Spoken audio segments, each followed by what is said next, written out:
अफगानिस्तान के विदेश मंत्री आमिर खान मुत्ताकी भारत दौरे पर हैं। इस दौरान भारत और अफगानिस्तान के विदेश मंत्रियों की शुक्रवार को अहम बैठक हुई। ये यात्रा अफगानिस्तान में अशरफ गनी सरकार के पतन के 4 साल बाद भारत और तालिबान शासन के बीच उच्च स्तरीय संपर्क का सबसे बड़ा संकेत मानी जा रही है।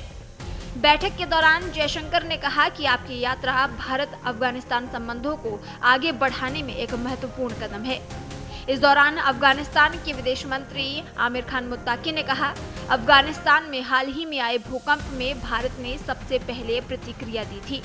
अफगानिस्तान भारत को एक घनिष्ठ मित्र मानता है। अफगानिस्तान आपसी सम्मान, व्यापार और लोगों के आपसी संबंधों पर आधारित संबंध चाहता है। हम आपसी समझ का एक परामर्श तंत्र बनाने के लिए तैयार हैं, जो हमारे संबंधों को मजबूत करने में मदद करेगा।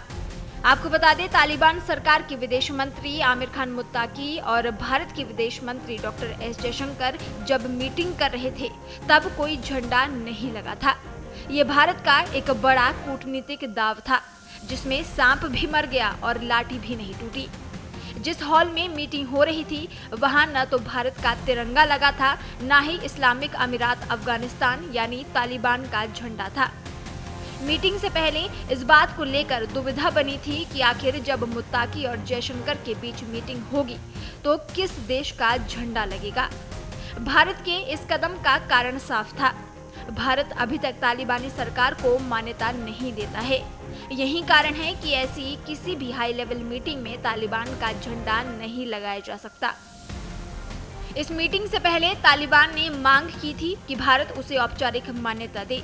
तालिबान के कतर स्थित राजनयिक कार्यालय के प्रमुख सुहेल शाहीन की ओर से ये डिमांड आई थी। अगस्त 2021 में तालिबान के अफगानिस्तान की सत्ता में आने के बाद ये किसी मंत्री का पहला भारत दौरा है।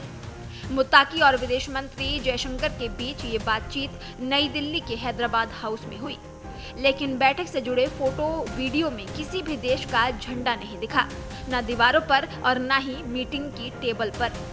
आमतौर पर किसी भी विदेशी मंत्री की यात्रा के दौरान दोनों देशों के झंडे एक साथ लगाए जाते हैं।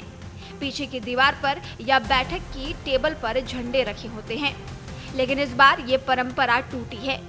इससे पहले भी तालिबान के साथ मीटिंग हो चुकी है।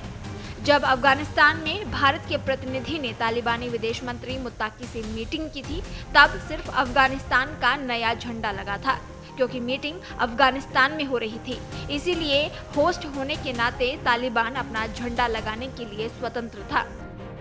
वहीं इस साल जब जनवरी में दुबई में विदेश सचिव विक्रम मिस्त्री और मुत्ताकी की मीटिंग हुई थी, तब भी किसी देश का झंडा नहीं लगा था। मुत्ताकी क्योंकि इस बार भारत में ही यात्रा पर आए हैं, इससे दुविधा पैदा हो गई कि आखिर भारत क्या करेगा। क्या वो तालिबान की तरह सिर्फ अपना ही झंडा लगाएगा या दोनों देशों का झंडा लगाएगा। लेकिन भारत ने दुबई में हुई मीटिंग का उदाहरण लिया और किसी भी देश का झंडा नहीं लगाया।